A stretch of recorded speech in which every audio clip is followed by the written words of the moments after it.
پہلے جب میں کالج ٹائم پہ تھا تو کافی مطلب ایگزیکٹلی تو سلفی نہیں بولوں گا، لیکن ان کے کافی قریب تھا. اس سے بھی جی پہلے کیا تھے؟ وہ سلفی کے تھوڑا قریب تھے جب نا، اس سے بھی پہلے کیا تھے؟ جب آپ بول رہے ہیں نا میں سلفی سے تھوڑا قریب تھا، ہلکا پورا نہیں کہہ سکتا، تو اس سے بھی پہلے کیا تھے آپ؟ وہ بتا دیجیے، ایک دم شروع والا بتائیے.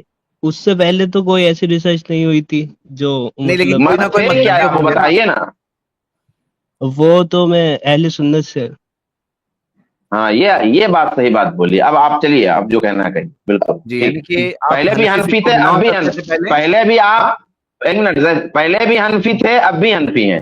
اہل سنت جی صاحب کہیے کہ اہل سنت جس کو کہتے ہیں ان کا بھی مسلک حنفی ہے، دیوبندی جس کو کہتے ہیں ان کا بھی مسلک حنفی ہے. تو آپ پہلے بھی حنفی تھے اور اب بھی حنفی ہیں، تو اس طرح کہیے کہ اب بھی حنفی، نہیں، نو حنفی نہیں. ایسا ہوا تھا کہ میں ان کی سن کے بہت امپریس ہو گیا تھا، اتنا زیادہ امپریس تھا کہ میں نے اب اہل سنت والے لوگوں سے لڑنا شروع کر دیا تھا. کہ مطلب لڑنا نہیں ان دا سینس کہ ان سے دلیل مانگنا، ایسی چیزیں. پھر ایک بار مجھے لیکن کوئی عالم صاحب مل گئے. ٹھیک ہے، لیکن حنفی تو تو تھے یعنی نا آپ آپ. توحید کے ٹاپک پہ تو کلیئر ہو نا، اہل حدیثوں کی تعلق کی وجہ سے توحید آپ کی کلیئر ہے. آپ کس کے بارے میں بات کرنا چاہ رہے ہیں؟ نہیں، تھوڑا تقلید کے بارے میں کوشچن تھے، ہاں تو اور ٹھیک ہے، اگر کبھی یعنی کہ باقی میں ٹائم سمجھتا ہوں ملے ابھی تو. آپ درگاہ پرستی وغیرہ نہیں کرتے ہیں، ہے نا؟ کب درگاہ پہ نہیں آنا نہیں چڑھا ہوا. نہیں، لیکن ایسا تو پہلے نہیں. آپ اس موقف کے تھے، آپ اہل حدیثوں کے جب قریب ہوئے تو تبھی آپ نے شرک چھوڑا تھا یا پہلے ہی چھوڑ دیے تھے؟ نہیں، پہلے سے ہی نہیں جاتے تھے، لیکن مطلب پہلے سے ہی نہیں جاتے جانا تھے، ایسا ایک کچھ بات نہیں. ہے کہ کیئرلیس کوئی ہے، لیکن ایک ہے غلط ماننا. آپ غلط مانتے تھے پہلے، ابھی آپ غلط مانتے ہیں نا، اسی لیے آپ تقلید پہ بات کرنا چاہ رہے ہاں، ہیں. وہ چادر چڑھانا جی. اور ویسا سب تو اس کو ابھی چلو بھی بہت وہ اچھا ہے. مطلب ابھی جائز ہے. امید کرتے ہیں کہ آج انشاءاللہ آپ کا یہاں کا بھی کوئی سوال کلیئر ہو. تو آپ نے کہا کہ آپ کو کچھ سوال ایسے پوچھے وہ لوگوں نے، یعنی احناف نے، یعنی حنفی سائڈ جی سے آپ کو کچھ ایسے سوال پوچھے گئے، وہ سوالات کی وجہ سے آپ حنفی بن گئے. تو میں بہت جی جی کیورس ہوں کہ آپ کو کون سا سوال پوچھا گیا اور کون سا سوال اتنا امپورٹنٹ تھا آپ کے لیے. آپ ضرور وہ سوال پوچھیے یہاں پر. ہاں جی بالکل جی. بتائیے.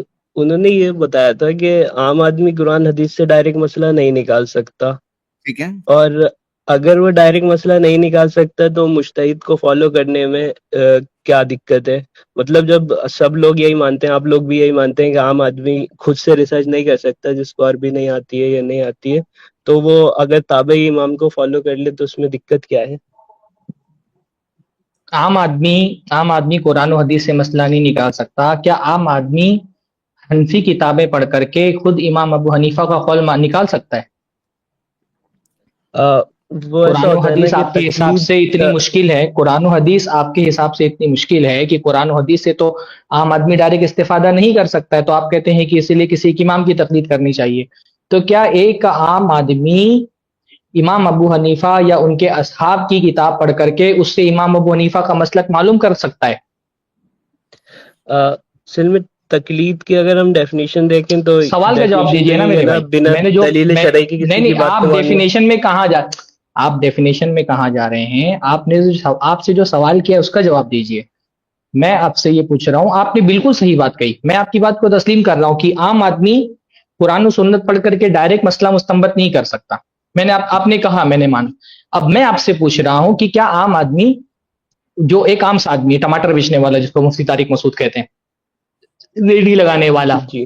کالج میں پڑھنے والا لڑکا، کیا اس کے اندر اتنی استطاعت ہوتی ہے کہ وہ امام ابو حنیفہ یا حنفی مسلک کی جو کتابیں ہیں اس کو پڑھ کر کے مسئلہ مستنبط کر لے جائے؟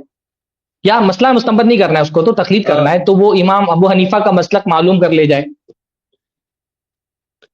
اسی لیے تو وہ تقلید کرے گا نا، کیونکہ ارے بھائی تقلید تو یہی ہے، آپ بنا پہلے جس ہاں کو پتہ کریں، نہیں. ہاں کریں یا نہ، آپ ہاں کریں یا نہ کریں، پھر بات آگے بڑھے گی نا. آپ میرے سوال کا جواب نہیں دے رہے ہیں. میں نے آپ سے یہ پوچھا ہے کہ کیا عام آدمی حنفی کتابیں پڑھ کر کے امام ابو حنیفہ کا مسلک معلوم کر سکتا ہے؟ آپ یا بولیں ہاں یا نہ، پھر اس کے بعد آگے کی بات کریں. ہاں، میرے خیال سے معلوم کر سکتا ہے. ایک عام آدمی جو ریڑھی لگا رہا ہے یا ٹماٹر بیچتا ہے، آپ کہہ رہے ہیں کہ وہ حنفی کتابیں فقہ اٹھا کر کے امام ابو حنیفہ کا مسلک معلوم کر نہیں نہیں سکتا ہے؟ نہیں نہیں نہیں، بالکل ایسا آدمی ہاں، تو نہیں کر پائے گا میرے خیال سے. نہیں کر پائے گا نا. تو جو مسئلہ آپ کہہ رہے ہیں کہ جس مسئلے کا حل کرنے کے لیے تقلید کو ایجاد کیا گیا، کہ عام آدمی کیونکہ قرآن و سنت کے استنباط ڈائریکٹ نہیں کر سکتا، اس لیے اس کو کہا گیا کہ تم تقلید کرو، تو تقلید میں بھی تو وہ مسئلہ باقی ہی رہا نا. کہ وہ تو تقلید میں بھی امام ابو حنیفہ کا مسلک ان کی کتابوں سے نہیں معلوم کر سکتا ہے، تو مسئلے کا حل تو ہوا ہی نہیں، مسئلہ تو ویسے بھی حل نہیں ہوا۔ جس مسئلے کا حل کرنے کے لیے آپ نے تقلید کو ایجاد کیا، وہ تو تقلید ایجاد کرنے کے بعد بھی باقی رہا، بس مسئلہ تبدیل ہو گیا۔ پہلے مسئلہ یہ تھا کہ ایک عام آدمی قرآن و سنت سے استنباط کر کے مسئلہ معلوم نہیں کر سکتا تھا، تقلید ایجاد کرنے کے بعد مسئلہ تبدیل ہو گیا، پرابلم سالو نہیں ہوئی، بس پرابلم تبدیل ہو گئی۔ تقلید ایجاد کرنے کے بعد پرابلم یہ ہو گئی اس کی کہ پہلے اس کو قرآن و سنت سے مسئلہ مستنبط کرنا تھا، وہ نہیں کر پا رہا تھا، اب اس کو امام ابو حنیفہ کا مسلک معلوم کرنا ہے اور وہ نہیں کر پا رہے۔ تو تقلید جس علاج کے لیے ایجاد کی گئی وہ علاج تو اس مرض کا ہوا ہی نہیں۔ وہ تو پھر عالم کے پاس جائے گا نا، عالم اس کو سمجھا دے گا کہ کیا عالم کے پاس کیا عالم کے پاس جا کے کیا بولے گا؟ عالم کے پاس جا کے بولے گا کہ مجھے بتاؤ کیسے، کیا مطلب جو بھی جیسے نماز کا طریقہ معلوم کرنا ہے تو کیسے پڑھنی ہے، تو عالم کے پاس جا کر کے بولے گا کہ مجھے بتاؤ کہ امام ابو حنیفہ کے مسلک کے مطابق نماز کیسے پڑھنی ہے، یہ بولے گا وہ، عالم کیونکہ وہ جو بھی تقلید کر رہے عالم ہیں۔ ہوگا وہ اس حساب سے بتا دے گا، مطلب جو بھی، مطلب اگر مقلد ہے، اگر وہ حنفی مقلد ہے تو حنفی مقلد یہی جا کر کے بولے گا نا کہ آپ مجھے امام ابو حنیفہ کے مسلک کے مطابق بتاؤ نماز کیسی پڑھنی ہے، یہی بولے گا نا وہ مقلد جا کر کے اپنے مفتی سے، اور اس کا مفتی اس کو بتائے گا کہ امام ابو حنیفہ کے مسلک کے مطابق نماز ایسی پڑھنی ہے، ہاں ایسا ہی ہوگا نا۔ تو اگر یہ اپنے مفتی کے پاس جا کر کے، دیکھو مسئلہ تو ویسے بھی اس کے پاس باقی تھا کہ وہ قرآن و سنت سے ڈائریکٹ مسئلہ مستنبط نہیں کر سکتا تھا، اس لیے اس کو مفتی کے پاس جانا پڑا، اور مفتی کے پاس جا کر کے وہ اپنے مفتی سے یہ کہہ رہا ہے کہ مجھے امام ابو حنیفہ کے مسلک کے مطابق بتاؤ کہ نماز کیسی پڑھنی ہے۔ تو اس مسئلے کا حل تقلید ایجاد کرنے سے کہاں ہوا؟ تقلید نہیں ایجاد کی جاتی اور وہ آدمی مفتی کے پاس جاتا، یہ خود تو قرآن و سنت کو نہیں سمجھ سکتا ہے، اس سے مسئلے مستنبط نہیں کر سکتا ہے، پر جو مفتی ہے وہ تو قرآن و سنت کو کے مسائل کو مستنبط کرنے یا کم سے کم اتنی صلاحیت رکھتا ہے کہ اگر کسی مسئلے میں اختلاف ہے تو دلیلوں کی بنیاد پر کون سا قول راجے کون سا قول راجے نہیں ہے، اتنا سمجھنے کی صلاحیت تو وہ مفتی رکھتا ہی تھا۔ تو بجائے تقلید ایجاد کرنے کے یہ کیا جاتا کہ ایک عامی سے کہا جاتا تو مفتی کے پاس جاؤ اور اس سے یہ پوچھنے کے بجائے کہ امام ابو حنیفہ کا مسلک کیا ہے، اس سے یہ پوچھو کہ قرآن و سنت میں نماز پڑھنے کا کیا طریقہ بتایا گیا، یہ پوچھو، اور مفتی اس کو امام ابو حنیفہ کا مسلک بتانے کے بجائے یہ بتاتا کہ قرآن و سنت میں نماز پڑھنے کا یہ طریقہ بتایا گیا ہے، تو یہ مسئلہ، یہ حل زیادہ بہتر ہوتا نا اس کا۔ جی مگر دقت تو یہ ہے نا کہ آپ لوگ بولتے ہیں کہ امام ابو حنیفہ کا طریقہ جو ہے وہ قرآن اور حدیث کے خلاف ہے، مگر وہ تو دلیلیں دے دیتے ہیں نا کہ امام ابو حنیفہ کے طریقے کس نے بھی کہا دلیلیں موجود ہیں۔ نہیں، کس نے یہ کہا؟ یہ کس نے کہا؟ پہلی بات آپ یہ بتائیں کہ یہ کس نے کہا کہ ہم کہتے ہیں امام ابو حنیفہ کا طریقہ قرآن و سنت کے خلاف ہے؟ ہم کہتے ہیں کچھ مسئلے میں امام ابو حنیفہ کا طریقہ قرآن و سنت کے موافق ہے، کچھ مسئلے میں ان کا طریقہ دلیلوں کے مطابق مرجو ہے اور امام شافعی کا طریقہ راجح ہے، کچھ مسئلوں میں ہو سکتا ہے امام مالک کا طریقہ راجح ہو۔ ہم کلیتاً تو یہ نہیں کہتے کہ امام حنیفہ کا طریقہ غلط ہی ہے، ہم کہتے ہیں کہ کچھ مسائل میں امام حنیفہ کی دلیل زیادہ راجح ہے اور دوسرے ائمہ کی دلیل مرجو ہے، امام ابو حنیفہ کا مذہب زیادہ قوی ہے، دوسرے جو ائمہ ہیں ان کا مذہب اس کے مقابلے میں قوی نہیں ہے۔ کچھ مسئلوں میں ایسا بھی ہو سکتا ہے کہ امام ابو حنیفہ کی بجائے امام شافعی یا جمہور علماء کی رائے دلیل کے مطابق زیادہ راجح ہو۔ ہم یہ نہیں کہتے کہ امام حنیفہ کی بات غلط ہے، لیکن وہ دونوں یا چاروں اماموں کی بات پہ ایک ساتھ عمل ہو نہیں سکتا نا۔ ایک ساتھ چاروں کی بات پر تو عمل کرنے کے لیے ہم نے کہا ہی نہیں، ہم نے کہا ہے کہ جس کی بات دلیل کے موافق زیادہ راجح ہے اس پر عمل کیا جائے، ہم نے تھوڑی کہا کہ چاروں پر ایک ساتھ عمل کیا جائے۔ ہم یہ کہہ رہے ہیں کہ کسی مسئلے میں جب اتفاق ہو گیا تو سب کی بات مان لو، جب اختلاف ہو گیا ہے تو یہ دیکھنے کے بجائے کہ میں اپنے امامی کی بات مانوں گا اختلاف میں، یہ دیکھ لو کہ دلیل میں کس کی بات زیادہ قوی ہے۔ ایک مقلد میں اور ایک اہل حدیث میں یہی فرق ہے نا کہ جب اختلاف ہوتا ہے، دیکھو جہاں پر اتفاق ہے وہاں پر تو کوئی مسئلہ ہی نہیں ہے، جہاں پر اختلاف ہے وہاں پر یہ دیکھ لیا جائے کہ دلیل کے مطابق کس کا قول زیادہ راجح ہے، اس کی بات لے لی جائے۔ اہل حدیث کہتا ہے راجح جس کی بات دلیل کے موافق زیادہ ہے وہ لے لو، مقلد کہتا ہے نہیں صرف اپنے امام کا قول لو۔ یہ فرق ہے اصل میں۔ تو سرفراز بھائی دقت یہاں پہ یہ ہے کہ وہ عام آدمی تو دلیل سمجھنے کے لائق ہی نہیں تھا نا، تو وہ کیسے سمجھے گا کہ یہ دلیل جو وہ دے رہے ہیں یہ زیادہ قوی ہے یا وہ زیادہ قوی تھی جو حنفیوں نے دی یا مطلب کسی اور نے بھی دی۔ تو مطلب میرا پوچھنے کا مطلب یہ ہے کہ عام آدمی تو دلیل سمجھنے کے مفتی دلیل سمجھنے کے لائق ہے کہ نہیں ہے؟ ہاں مفتی تو ہے، مفتی دلیل سمجھنے کے لائق ہے، تو وہ مفتی سے یہ کیوں کہتا ہے کہ میرے مسلک کا فتوا بتاؤ. مفتی سے یہ کہنا کہ دلیل کے موافق جو زیادہ راجح ہے وہ بتاؤ. اس کو آپ نے ایک حنفی مقلد کو آپ اس بات کا پابند کیوں بناتے ہیں کہ وہ جا کر کے اپنے امام کا مسلک پوچھے گا؟ وہ مفتی سے یہ کیوں نہیں پوچھ سکتا ہے کہ مجھے جو دلیل کے موافق زیادہ راجح ہے وہ بتاؤ؟ اس کو آپ نے پابند کیوں بنایا ہے؟ ہوا یہ تو سرفراز بھائی، انہوں نے مجھے اس طریقے سے سمجھایا کہ تقلید جو ہوتی ہے وہ بنا دلیل شرعی کی کسی کی بات کو ماننا.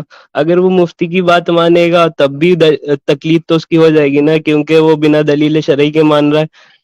تقلید چاہے نہیں ایسے دیکھیے، کرے یا ابھی اس مفتی کی کرے. میں آپ سے جو آپ سے سوال کیا اس کا مجھے جواب دیجیے تاکہ میرے ذہن میں بھی مسئلہ کلیئر ہو. دیکھیے، آپ نے ایک آدمی کو، چلیے میں نے تسلیم کیا کہ ایک عامی دلیل کو نہیں سمجھ سکتا تو وہ مفتی کے پاس ہی جائے گا. ہم مفتی سے استفادے کا انکار نہیں کرتے. اس کو فقہی اعتبار سے، اصطلاحی اعتبار سے تقلید کہا نہ جائے یا نہ کہا جائے، وہ صرف ایک لفظی اختلاف ہے. ہم دونوں اس بات پر متفق ہیں، آپ بھی متفق ہیں، میں بھی متفق ہوں کہ عامی آدمی مفتی سے جا کر کے سوال کرے گا. اس پہ نہ میرا اختلاف ہے نہ آپ کا اختلاف ہے. اختلاف کس جی بات پر ہے کہ جا کر کے سوال کیا کرے گا. اختلاف اس بات پر ہے کہ مفتی سے جا کر کے سوال کیا کرے گا. میں ایک اہل حدیث ہونے کی حیثیت سے یہ کہتا ہوں کہ جب وہ مفتی کے پاس جائے گا تو وہ یہ کہے گا کہ مجھے دلیل کے موافق صحیح مسئلہ بتائیں. اور آپ مقلد ہونے کی حیثیت سے یہ کہہ رہے ہیں کہ وہ جب جائے گا اپنے مفتی کے پاس تو اپنے مفتی سے یہ کہے گا کہ مجھے میرے امام کے مطابق فتوا دو. اب میں یہ کہہ رہا ہوں، بھائی آپ مجھ سے پوچھیں نا کہ آپ نے ایک عامی کو یہ کیوں کہا کہ وہ دلیل کے موافق فتوا طلب کرے؟ تو میں کہوں گا کیونکہ دلیل کی اتباع کا اللہ، اس کے رسول صلی اللہ علیہ وسلم کی اطاعت کا حکم دیا گیا ہے. تو جتنا اس کے اندر علمی استطاعت ہے اتنا وہ کوشش کرے گا کہ میں اللہ اس کے رسول کی استطاعت کروں. اب اس کے اندر تحقیق کی اتنی استطاعت تو نہیں ہے، پر اتنی استطاعت ہے، وہ قرآن و سنت سے ڈائریکٹ مسئلہ مستنبط نہیں کر سکتا. اس میں وہ محروم ہے، اس وجہ سے مجبوری میں اس کو مفتی کے پاس جانا پڑ رہا ہے. پر اس کے اندر اتنی استطاعت تو تھی نا کہ جو مفتی قرآن و سنت سے مسئلہ مستنبط کر سکتا ہے، یا پھر یہ کہ اگر کسی مسئلے میں اختلاف ہے تو اس اختلاف میں وہ دلیلوں کی قوت اور طاقت کو جانچ سکتا ہے، تو وہ جا کر کے اپنی استطاعت کے مطابق کوشش کرے کہ میں دلیل ہی کی اتباع کروں. تو وہ مفتی سے جا کر کے کہہ رہا ہے براہ کرم مجھے قرآن و سنت کی روشنی میں میرے مسئلے کا حل بتائے، کیونکہ قرآن و سنت کی اتباع کا اللہ نے حکم دیا ہے. تو ہم جو چیز واجب کر رہے ہیں مستفتی پر، اس کی ہم دلیل دے رہے ہیں. آپ کہہ رہے ہیں کہ نہیں، وہ جو ایک بندہ ہے عامی، وہ جب مفتی کے پاس جائے گا تو وہ دلیل کے موافق مسئلہ نہیں پوچھے گا بلکہ اپنا مسلک وضاحت کرے گا کہ میں حنفی مسلک کا ہوں اور براہ کرم مجھے حنفی مسلک کے مطابق فتویٰ بتاؤ. شافعی عامی ہے، وہ شافعی مفتی کے پاس جائے گا تو وہ شافعی مفتی سے کہے گا براہ کرم مجھے شافعی مسلک کے مطابق فتویٰ بتاؤ. تو یہ جو آپ نے ایک عامی پر ایک مذہب کو پابند رہنے کا فریضہ عائد کر دیا کہ وہ اپنے مذہب سے باہر نہیں جا سکتا، اس کی کیا دلیل ہے؟ وہ سرفراز بھائی ایک مذہب پہ اس وجہ سے رہا جاتا ہے کیونکہ دو ایک ساتھ فالو نہیں کیے جا سکتے. جیسے مان لیے امام ابو حنیفہ اور امام شافعی کا مانتے ہیں. ایک ایگزامپل چھوٹا سا، جیسے وضو کا مسئلہ ہے تو امام ابو حنیفہ کے اس میں فقہ میں وہ 1/4 سر کا وضو، مطلب 1/4 سر کا مسح فرض ہے، اور امام شافعی کے فقہ میں 3 بال کا بھی وضو ہو جائے گا. تو اگر امام شافعی والے طریقے سے وضو کر رہا ہے تو امام ابو حنیفہ کے نزدیک اس کا وضو نہیں ہوا. یہ جیسے عصر کی نماز کا مسئلہ ہے، وہ امام شافعی والے مسئلے فقہ میں جلدی شروع ہو جاتی ہے اور امام ابو حنیفہ والے فقہ میں تھوڑی دیر سے شروع ہوتی ہے عصر کا ٹائم، اور دونوں کے پاس اپنی اپنی دلیلیں موجود ہیں. دونوں دلیلیں دونوں طرف سے دے دیتے ہیں، تو اس میں عام آدمی کیا کرے گا؟ پھر تو کسی ایک کو سلیکٹ کرنا پڑے گا نا. تو ہم بھی تو یہی بول رہے ہیں کہ ایک مسئلے میں اگر کسی ایک کو سلیکٹ کیا تو اس پر یہ کیوں لازم کیا جا رہا ہے کہ ہر مسئلے میں اسی کو سلیکٹ کرے گا؟ مان لو بھائی ابو حنیفہ کا مسلک زیادہ صحیح لگ رہا ہے، تو اس پر یہ کیوں لازم ہے کہ فجر کے مسئلے میں بھی وہ امام ابو حنیفہ کے مسلک کو فالو کرے؟ ایسا کیوں نہیں ہو سکتا؟ مطلب اس میں کیا غلط ہے؟ جیسے اہل حدیث کے یہاں پر جیسے وضو کے مسئلے میں جیسے بھی میں نے بتایا کہ حالت 3 حیض کا انتظار کرے گی یا 3 طہر کا انتظار کرے گی، تو ایک مسئلے میں ہم کو امام ابو حنیفہ کی رائے زیادہ صحیح لگتی ہے تو اس مسئلے میں ہم نے امام ابو حنیفہ کی رائے لے لی. اگر ایک مسئلے میں نے امام ابو حنیفہ کی رائے لی تو یہ کیوں لازم ہے کہ ہر مسئلے میں ان کی رائے لوں، چاہے دلیل اس کے خلاف کتنی بڑی کیوں نہ ہو؟ یہ کیوں لازم ہے مجھ پر؟ ٹھیک ہے، ایک ہی مسئلے میں آپ اگر ایک ہی مسئلے میں آپ بول رہے ہیں کہ ایک مسئلے میں دو الگ الگ ائمہ کو فالو نہیں کر سکتا ہے، بات سمجھ میں آتی ہے. اگر دو ائمہ کو فالو نہیں بھی کر سکتا ہے تو بھی وہ چوز کس بنیاد پر کر رہا ہے؟ یعنی ایک مسئلے میں امام ابو حنیفہ کو چھوڑ کر کے امام شافعی کو لے رہا ہے، اور ایک مسئلے میں تو امام شافعی کو کیوں لے رہا ہے؟ وہ اس مسئلے میں اس نے امام ابو حنیفہ کو کیوں چھوڑا ہے؟ صرف اس وجہ سے کیونکہ وہ شافعی ہے. یہ میں آپ کا سوال نوٹ کر لیتا ہوں، ایک بار میں ان سے بھی پوچھ لوں گا، پھر اگر ہاں. آگے آپ اچھا، کبھی ایک ٹائم سوال دیں یہ گے پوچھیے. دیکھیے ہم کیا کہتے ہیں، ہم کہتے ہیں کہ کسی مسئلے میں جہاں پر آپ کو دو میں سے کسی ایک امام سے آپ کی ایک ہی امام کی رائے آپ کو لینی ہے، ہم یہ کہتے ہیں کہ اس میں آپ کا جو انتخاب ہے اس کی بنیاد میرا مسلک نہیں، قرآن و سنت ہونا چاہیے. آپ اپنی حد تک کوشش کریں کہ میں دلیل کو فالو کروں. آپ پر اللہ تعالیٰ نے اپنی استطاعت بھر تحقیق اللہ تعالیٰ نے واجب کی ہے. جہاں آپ کی تحقیق استطاعت نہیں رہ جاتی ہے وہاں اللہ رب العالمین نے آپ پر کوئی چیز واجب نہیں کی ہے. بھائی مجبوری میں تو انسان کے لیے مردار کھانا بھی حلال ہے، لیکن اگر کسی کے پاس اتنی طاقت ہے تحقیق کی کہ کم سے کم میں اپنے مفتی سے جا کر کے بول دوں کہ بھائی مجھ کو دلیل کے مطابق فتویٰ دینا، کسی امام کے مسلک کے مطابق فتویٰ نہیں دینا، تو میں اپنی حد تک کہ میری اتنی استطاعت کی میں نے اتنی تحقیق کی، اس سے آگے کہ اللہ تعالیٰ نے مجھ پر واجب نہیں کی. دوسرا سوال میرا یہ ہے کہ اگر ایک مسئلے میں مان لی کہ میں نے امام ابو حنیفہ کی رائے لے لی اور ان کا مسلک میں نے لے لیا، تو مجھ پر یہ کیوں لازم ہے کہ ہر مسلک میں امام ابو حنیفہ ہی کی رائے لوں گا اور ان کے مسلک کے باہر ہی نہیں جا سکتا؟ یہ کس نے مجھ پر واجب کیا ہے؟ ایک عامی کی حیثیت سے مجھ پر کس نے واجب کیا ہے؟ یہ میں اگر آپ نیکسٹ ٹائم موقع دیں گے تو میں پوچھ بہتر کر ہے، آؤں گا. بہت اچھی بات ہے، بہت اچھی بات آپ سے ہوئی الحمدللہ. اللہ تعالیٰ خوب برکت دے. میں انتظار کروں گا انشاءاللہ تعالیٰ. اگر اگلے منگل کو میں موجود رہا، میں سفر پر ہوں، کنفرم نہیں بتا سکتا ہوں، لیکن میں موجود رہا تو ہم لوگ انشاءاللہ ان دو سوالوں پر اپنی گفتگو کا اگلی مرتبہ آغاز کریں گے. میں بہت دل سے خوشی ہوئی کہ ہم لوگ اتنی نرمی سے بات کی، آپ نے بھی بہت سمجھداری کا ثبوت دیا. دیکھیے ہمارے پاس جو بات کرنے کے لیے آتا ہے نا اس سے ہم بات کرتے ہیں، جو مناظرہ کرنے کے لیے آتا ہے اس سے مناظرہ کرتے ہیں. آپ افہام و تفہیم کے لہجے میں بات کر رہے تھے تو بہت اچھی بات ہوئی الحمدللہ. اللہ تعالیٰ خوب برکت دے. بارک اللہ فیکم. جزاک اللہ خیر، بارک اللہ فیک. بیک ایک اسٹیج صاحب کہہ رہے ہیں کہ اہل حدیث بغیر پہندی کے لوٹے ہیں، کبھی ادھر کبھی ادھر. کمنٹ پہ ایک صاحب نے لکھا ہے بھائی اگر ایک مسلک میں ایک امام کے قول کو چھوڑ کر کے دوسرے امام کے قول کو لینا ہے، اس کو بغیر پہندی کا لوٹا ہونا کہتے ہیں، تو آپ بھی تو اپنے مسلک کے اندر بغیر پہندی کے لوٹے ہیں. میں 10 مسائل آپ کو بتاؤں جس میں امام ابو حنیفہ کی رائے الگ ہے، اور اس مسئلے میں آپ امام ابو حنیفہ کو چھوڑ کر کے صاحبین کی رائے لیتے ہیں، تو آپ بھی بغیر پہندی کے لوٹے ہیں. چہرے کے پردے کے بارے میں ذرا معلوم کریں کہ امام ابو حنیفہ کی رائے کیا ہے، اور دیکھیں کہ آپ کے علماء کس کی رائے پر فتویٰ دیتے ہیں. امام ابو حنیفہ کا چہرے کا پردہ نہیں ہے، تو آپ اپنی عورتوں کو کل سے چہرے کا پردہ کروانا منع کر دیں، کہہ دیں کہ واجب نہیں ہے، مستحب ہے. اگر آپ اپنے مسلک کے اندر رہ کر کے بغیر پہندے کا لوٹا بن سکتے ہیں، 10 مسائل ہیں. ابھی جمعہ کے خطبے کے بارے میں نے بتایا کہ جمعہ کا خطبہ غیر عربی زبان میں ہو سکتا ہے. اس پہ امام ابو حنیفہ کی رائے یہی ہے کہ غیر عربی زبان میں، اگرچہ کہ وہ قادر بھی ہو عربی بولنے پر، پھر بھی غیر عربی زبان میں وہ جمعہ کو خطبہ دے سکتا ہے. امام ابو حنیفہ کی رائے یہ ہے. لیکن احناف جو ہے اس رائے کو چھوڑ کر کے صاحبین کا فتویٰ لیتے ہیں، اور کتنے مسائل میں صاحبین کی رائے چھوڑ کر کے امام حنیفہ کا فتویٰ لے لیتے ہیں. ابھی پچھلی مرتبہ جو مسئلہ چھیڑا تھا عصر کی نماز کا، کہ وقت کا مسئلہ، اس میں صاحبین کی رائے کی عصر کی نماز ایک مثل پر ہو جاتی ہے، تو اس میں آپ چھوڑ کر کے اپنے صاحبین کو اور امام ابو حنیفہ کا فتویٰ لے لیتے ہیں. گستاخی رسول کی سزا قتل ہے کہ نہیں؟ امام ابو حنیفہ کی رائے کی وہ قتل نہیں ہے. گستاخی رسول کی سزا قتل نہیں ہے. وہ کہتے ہیں کہ کافر کو قتل نہیں کیا جا سکتا ہے، تو گستاخی تو اس سے کم تر جرم ہے، تو اس کو کیوں قتل کیا جائے گا؟ لیکن دوسرے آپ کے ائمہ کے رائے کی روشنی میں گستاخی رسول کو قتل کی سزا حنفی علماء دیتے ہیں. تو اگر اس وجہ سے کہ ہم بعض مجتہدین کی رائے دلیل کی بنیاد پر چھوڑ کر کے دوسرے مجتہدین کی رائے لے لیتے ہیں، آپ ہم کو بغیر پہندے کا لوٹا بول رہے ہیں، تو یہ بغیر پہندے کے لوٹے آپ بھی ہیں بھائی. آپ بھی اپنے مسلک کے درمیان رہ کر کے کبھی امام حنیفہ کو لے لیتے ہیں، کبھی امام ابو یوسف کو لیتے ہیں، کبھی محمد بن حسن الشیبانی کو لے لیتے ہیں. تو اس کا جواب دینا بھی. اس کلپ کی فل